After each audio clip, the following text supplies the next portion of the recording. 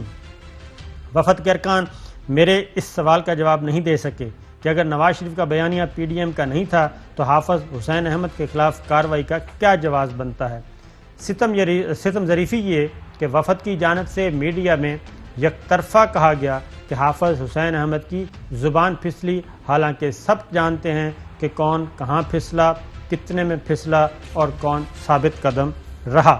یہ حافظ حسین احمد صاحب اور جو ہے پھسلنے والی تو بات ہی نہیں ہے۔ جی ہاں، اور اب آ گئے ہیں جناب مولانا خان محمد شیرانی صاحب، انتہائی سینئر موسٹ رہنما ہیں جے یو آئی کے، اور مولانا فضل الرحمان صاحب، اور بلوچستان خاص طور پہ بلوچستان میں جو جے یو آئی کا پورا ونگ ہے صوبائی جماعت، وہ انہی کی مرہون منت ہے۔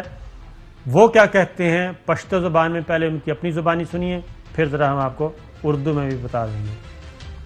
نواصل پی ڈی ایم او اسٹیبلشمنٹ دا بدباره د مچنې د دوو پلو کار کردار ادا کوي د ملک د متولو لپاره د ماحول جوړول. دویم کار دا دی چې دا مخاصمت د اصولو نه دی، دا د مفاهمت لپاره دی.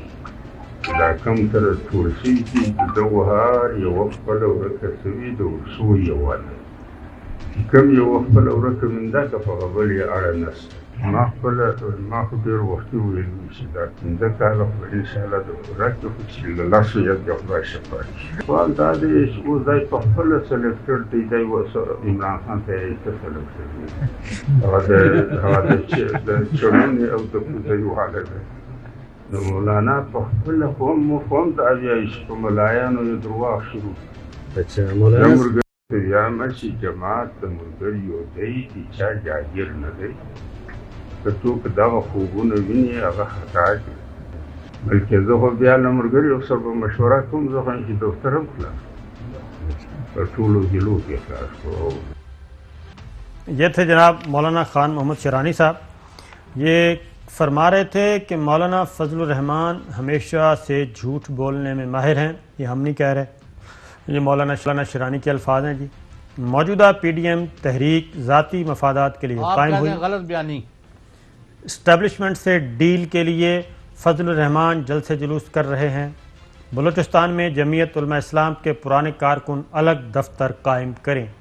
یعنی جے یو آئی کی طرف سے بلوچستان میں مولانا خان شیرانی صاحب کہہ رہے ہیں کہ الگ جماعت ہم بنائیں گے یا الگ دفاتر، بلکہ وہ کہتے ہیں کہ ہم نہیں نکلیں گے، ان کو نکالیں گے کیونکہ ہماری جماعت ہے یہ.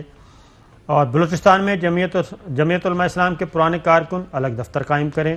وزیر اعظم عمران خان کی کئی پالیسیوں سے ہمیں اتفاق ہے. فضل الرحمان سے میرا اختلاف ان کے جھوٹ بولنے پر ہے. فضل الرحمان سے میرا اختلاف ان کے جھوٹ بولنے پر ہے. جمعیت علماء اسلام پارٹی کسی کی جاگیر نہیں. جے یو آئی ہماری اپنی جماعت ہے، پھر الگ اپنا گروہ کیوں بنائیں؟ حافظ حسین ہمارے ساتھی ہیں. ہر ضلع میں پرانے کارکن دفتر قائم کریں. مولانا فضل الرحمان سلیکٹڈ ہیں، وہ خود سلیکٹ ہو کر آئے. عمران خان 5 سال مکمل کریں گے، اگلے 5 سال بھی انہی کے ہوں گے. فضل الرحمان جھوٹ بولتے ہیں، ہم میں اور ان میں یہی فرق ہے. مولانا فضل الرحمان پارٹی پر قابض ہیں. مولانا خان محمد شیرانی ہمارا کارکنوں سے رابطہ اور جد و جہد جاری ہے. یہ مولانا شیرانی صاحب نے کہا. اور مولانا شیرانی صاحب نے ایک اور بات بھی کہی، وہ اس گفتگو کا ایسا نہیں. جناب توش صاحب. نہیں، یہ تو بہت ہی زیادہ دور چلے گئے ہیں شیرانی صاحب. جتنے الفاظ استعمال کیے ہیں، جو انہوں نے پی ڈی ایم کی قیادت نہیں آج کل رواج دیا ہوا ہے کہ نیکڈ بلیٹنٹ جو ہے اس طرح کی گفتگو کرنا، اس طرح کی کسی کے لیے گھٹیا، کسی کے لیے کچھ، کبھی کچھ بے کا لفظ استعمال کرنا، فلاں کرنا. تو یہ تو شیرانی صاحب نے تو سارا بانڈا پھوڑ دیا ہے. اور ظاہر ہے آج تک اس طرح فضل الرحمان کو کسی نے چیلنج نہیں کیا تھا. یعنی بڑی دیر پہلے سمیع اللہ کا علیحدہ ہوئے تھے، اف یو ریکال. جی ہاں، جی بالکل. پہلے اس سے پہلے ان کے والد کے خلاف غلام غوث ہزاروی جو تھے، ان کی علیحدہ تھی اور ان کی جے یو آئی علیحدہ تھی، مفتی محمود کی. جی تو اس کے بعد پھر یہ اپنا مطلب ہے ابھی بڑا ان کا ٹھیک ٹھاک تھا پچھلے ایک سال پہلے، لیکن تو اطلاعات جو سب یہ ہیں، خبر یہ ہے کہ جو صوبائی جماعت ہے بلوچستان کی، جمعیت علماء اسلام کی، سینٹ کے انتخابات میں وہ جماعت اپنے امیدوار لانا چاہتی ہے، اور یہ صوبائی قیادت فیصلہ کرے گی کہ سینٹ تو میں اب وہاں لیڈر آف دی اپوزیشن بھی ان کا ہے، تو وہ پھر کدھر کھڑا ہوگا؟ یہ تو اب معلوم ہو جائے گا جی آنے والے دنوں میں، کیونکہ خان محمد شرانی صاحب کوئی معمولی آدمی نہیں ہے۔ حافظ حسین احمد صاحب کو انہوں نے دبا لیا تھا، لیکن حافظ حسین احمد کے بعد اب مولانا شرانی صاحب کو دبانے کی کوشش کی تو وہ تو آ گئے ہیں فرنٹ فٹ پہ، اور اگر خان محمد شرانی صاحب اور حافظ حسین احمد صاحب دونوں مل جاتے ہیں، جو کہ پہلے مولانا کی وجہ سے آپس میں ان کے درمیان اختلافات کروائے ہوئے تھے، دونوں گروپس کو، دونوں رہنماؤں کو آپس میں ملنے نہیں دیا جا رہا تھا، لیکن اس وقت یہ سچویشن ہے کہ وہ دونوں آپس میں مل چکے ہیں، اور اگر یہ دونوں مل جاتے ہیں تو پھر سینٹ کے امیدوار کون ہوں گے، ٹکٹ کس نے دینا ہے، یہ پھر بلوچستان کی جو JUI ہے، صوبائی مجلس عاملہ، وہ فیصلہ کرے گی۔ دیکھتے ہیں آنے والے دنوں میں کیا ہوتا ہے۔ بریک لیتے ہیں جناب، واپس آتے ہیں۔ ویلکم بیک ناظرین، ابھی آپ کو ہم نے سنوایا کہ JUI جمعیت علماء اسلام فضل الرحمان گروپ میں بھی معاملات خراب ہوتے جا رہے ہیں، اور بتا دیا ہم نے، انہی کی زبانی بتایا۔ تو مسلم لیگ نواز، اس میں بھی معاملات ویسے ہی ہیں، اور خاص طور پہ جاوید لطیف صاحب جو کہ مریم صفدر صاحبہ کے ماؤتھ پیس تصور کیے جاتے ہیں، اور ان سے پوچھے بغیر ایک جملہ بھی نہیں نکالتے۔ انہوں نے کہا تھا 4-6 لوگ وکٹ کے دونوں طرف کھیل رہے ہیں 13 دسمبر کے جلسے کی ناکامی کے بعد۔ اب اس کے بارے میں ذرا رانا ثناءاللہ صاحب کیا کہتے ہیں، وہ بھی ذرا سنیے۔ جاوید لطیف صاحب نے بعض اوقات ہمارے دوست جو ہے وہ بیان دے دیتے ہیں تاکہ چلو ذرا میڈیا میں تھوڑا سی پذیرائی ہو جائے اور تھوڑا خبر چل جائے۔ میاں جاوید لطیف کے بیان کی اس سے زیادہ کوئی اہمیت نہیں۔ اب ایک ہم نے آپ کو سنوایا تھا شیخ روحیل اصغر، ان کو ذرا دوبارہ سن لیں۔ یہ جاوید لطیف صاحب بتا سکتے ہیں کہ مجھے اب کیا پتا۔ آپ نے ان کی بات سنی ہے؟ میں نہیں سنی، میں ایسی فضول باتیں نہیں سنتا۔ اچھا، ان کی بات فضول تھی؟ لازم بات ہے یار، یہ کون کہتا ہے ایسی باتیں؟ میں نہیں سمجھتا۔ دیکھیں، میں آپ کو گزارش کروں، اتنی آپ میں اخلاقی جرت ہونی چاہیے کہ آپ نام لیں کہ فلانا آدمی جو ہے وکٹ کے دوسری طرف کھیل رہا ہے۔ تو 4 سے 6 لوگ کہے تھے، رانا ثناءاللہ صاحب کلاس لے چکے، شیخ روحیل اصغر لے چکے، اور اب ایاز صادق صاحب انتہائی منجے ہوئے بیٹسمین ہیں جناب، وہ کیا کہہ رہے ہیں ذرا سنیے۔ تو جماعت میں کوئی وکٹ کی 2 طرف کھیلتا نظر ہے، یہ جس نے بھی کہا ہے، مجھے نہیں پتا کس نے کہا ہے، ان کو خود سوچنا چاہیے کہ وہ کدھر کھیل رہے ہیں۔ جس نے بھی یہ کہا ہے اس نے جماعت کی خدمت نہیں کی اور اپنے آپ کو بھی نقصان پہنچایا۔ تو چودھری صاحب، یہ آوازیں تھیں جس کے بعد آپ نے کہا نا کہ مریم صفدر صاحبہ اتنی ڈپریس کیوں تھیں آخری پریس کانفرنس میں، تو اس پریس کانفرنس سے پہلے جو اجلاس تھا اس میں اس بارے میں ان سے کافی لیدے ہوئی تھی۔ اب آپ مجھے یہ بتائیں کہ اس وقت آپ ہمارے چینل پر ایک بیان چل رہا ہے سیکرٹری جنرل مسلم لیگ احسن اقبال صاحب کا، جی کہ جی یہ ڈٹائی سے جھوٹ بولتے ہیں، یہ کرتے ہیں، وہ کرتے ہیں۔ اب آپ کو پتہ ہے کہ جب ندیم بابر مشیر جو ہے ہمارے شو میں بھی آئے تھے، اور بعد میں دوسری جگہ ان کا جو سٹار بیٹسمین ہے اس کو جو چاروں شانے چت کر دیا گیا، اور ہمارے بھی چیلنج تھا موجود، لیکن باوجود ادھر تشریف نہیں لائے۔ تو آج پھر ایک بیان، غلط باتوں پر بار بار انسسٹ کرنا اور جھوٹ پر جھوٹ بولتے جانا، یہ ایک حادثہ ہے ان کا۔ لیکن آپ 3 سوالوں کے جواب ان سے لے دیں، یا اگر آپ کیونکہ ایک ماشاءاللہ انڈیپینڈنٹلی اپنا تجزیہ دیتے ہیں، کسی کو پسند آئے یا نہ آئے، آیا جو ٹیمپو تھا 13 دسمبر کی شام جو مینار پاکستان کے سائے میں یہ ان کی PDM کا جو ٹیمپو ٹوٹ گیا ہے، وہ آیا یہ دوبارہ اس کو بحال کرنے میں کامیاب ہوں گے؟ ایک، آیا حکومت اس سچویشن کا فائدہ اٹھا سکے گی؟ اور نمبر 3، حکومت جو ہے اس کے سامنے کون سا چیلنج ہے؟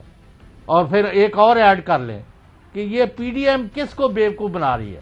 نہ ان کا دھاندلی پر بیانیہ کامیاب ہوا، نہ ان کا 2.5 سالہ اس حکومت کے بارے میں کوئی بڑا ایسا ہولناک سکینڈل جو ہلا کے رکھتے ملک کو، جو ان کے ابھی تک نکل رہے ہیں۔ جی ہاں، تو اس کے باوجود یہ کس چیز پر بین کر رہے ہیں؟ ان سوالوں کے جواب یا آپ لے لیں ان سے یا آپ دے دیں۔ نہیں چودھری صاحب، پہلے تو گورنمنٹ کی بات کر لیتے ہیں۔ گورنمنٹ کو تو چاہیے کہ وہ شکرانے کے 2 نوافل ادا کرتے اور اپنے کام پہ لگ جاتے، ان کے تمام وزیر، مشیر، ترجمان، لیکن وہ میرا خیال ہے کہ ابھی بھی ان کی سوئی ادھر ہی پھنسی ہوئی ہے، اور وہ اس موقع سے ابھی وہ مینار پاکستان سے نہیں واپس آئے، وہ مینار پاکستان سے نہیں آ رہے واپس، اور ابھی سوئی ان کی ادھر ہی پھنسی ہوئی ہے، اسی پہ شادیانے بجا رہے ہیں۔ ان کو مینار سے نیچے اترنا چاہیے اور عوام کی خدمت کرنی چاہیے، اپنی کوئی بیلنس شیٹ اچھی کرنی چاہیے، کارکردگی شیٹ میں کچھ چیزیں ایڈ اپ کرنی چاہیے، اور جو محنت کر رہے ہیں وزیر اعظم عمران خان، ان کو آگے بیان کرنا چاہیے، نہ کہ اگلی باتیں۔ اس کی ریزن ہے ضمنی الیکشن آ رہا ہے، ان کی تیاری کرنی چاہیے۔ اور جو آپ نے کہا کہ ان کی صفوں میں کوئی اتحاد ہے، اتفاق ہے، نہیں ہے، تو کچھ تو میں آپ سے شارٹ سنواتا ہوں، لیکن ساتھ ہی آج تک ان کے درمیان اختلاف ہے کہ جناب ضمنی الیکشن میں حصہ لیا جائے یا نہ لیا جائے۔ پیپلز پارٹی حصہ لینے کے لیے بالکل تیار ہے، اور مسلم لیگ نواز کے اندر بھی ایک مضبوط دھڑا ہے جو چاہتا ہے کہ ضمنی الیکشن میں حصہ لیا جائے اور سینٹ کا الیکشن بھی لڑا جائے۔ پہلے زبیر صاحب کو سنوائیں جی۔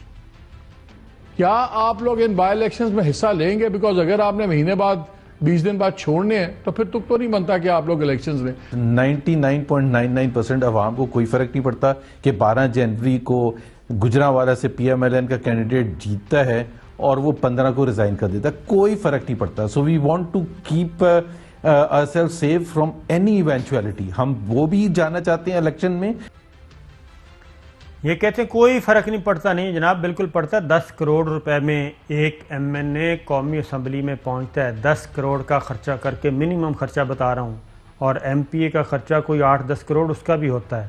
تو یہ ذرا تھوڑا سا ریکال کریں، یہ الیکشن میں حصہ لے بھی رہے ہیں، استعفے بھی دینے ہیں۔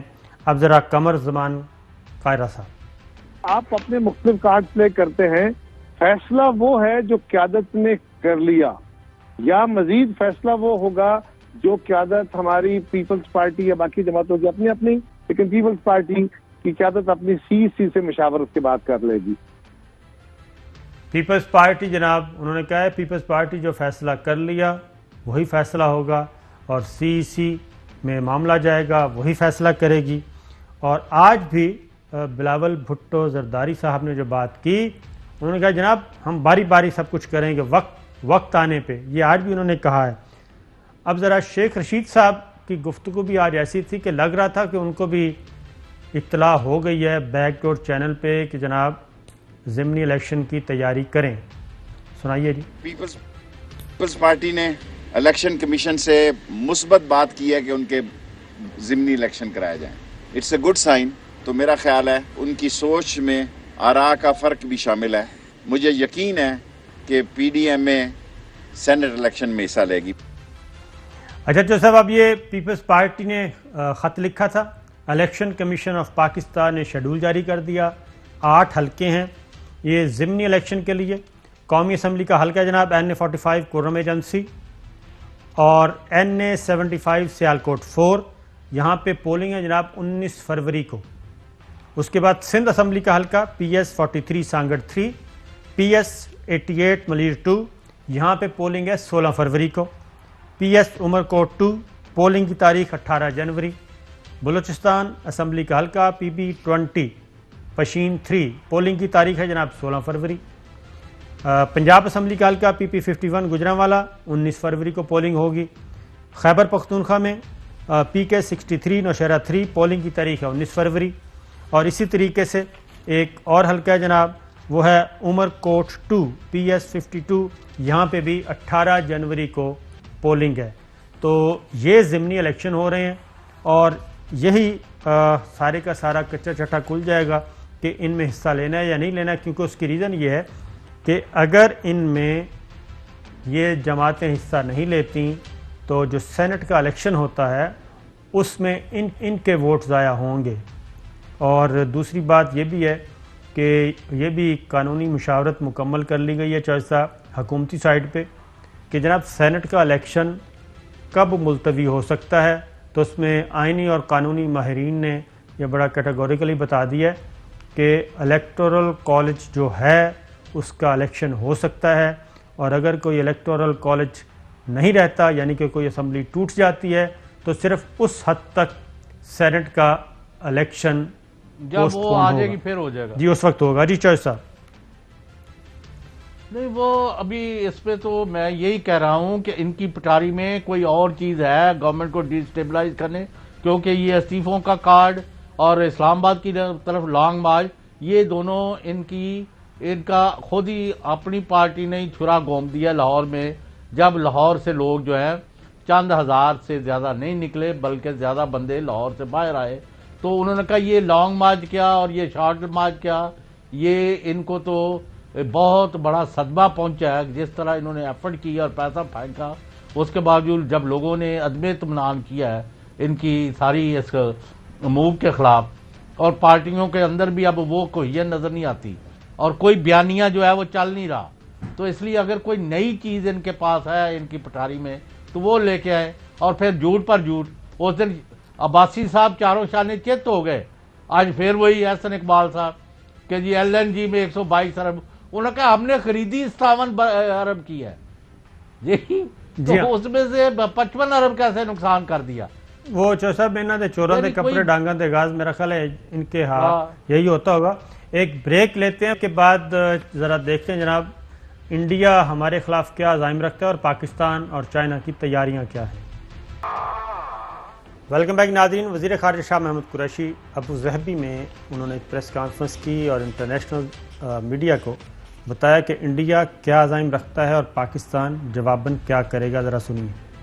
I would share this with the people of Pakistan and with the international community. I've learned through our intelligence sources, they have picked up this information that India is planning to strike against Pakistan. They have tried to seek tacit approval from important players who they consider to be their partners. مجھے انتہائی معتبر intelligence ذرائع سے معلومات ہوئی ہیں جناب کہ بھارت پاکستان پر حملے کا منصوبہ بنا رہا ہے اور بھارت اس کے لیے ایک اہم جگہ ملک سے ملنے کا منتظر ہے جسے وہ اپنا اتحادی سمجھتا ہے. اور آج وزیر خارجہ نے کیا کہا وہ بھی سن لیں.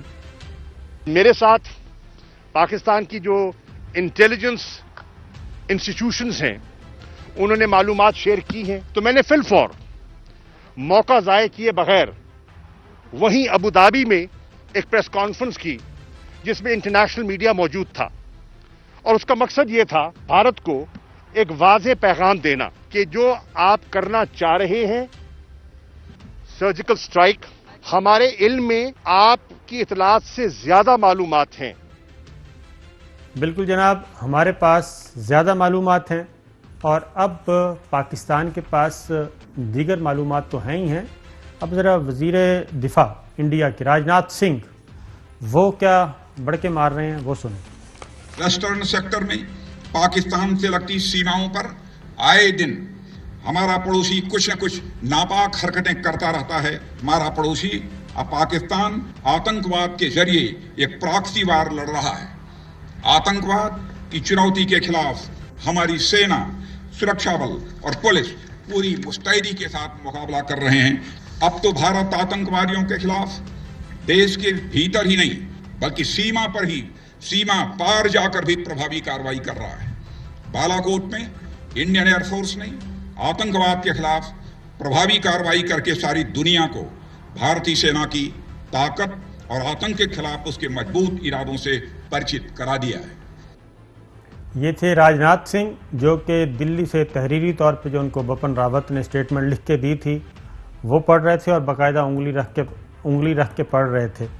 اب ذرا جناب chief of defence staff Bipin Rawat کیا کہتے ہیں جو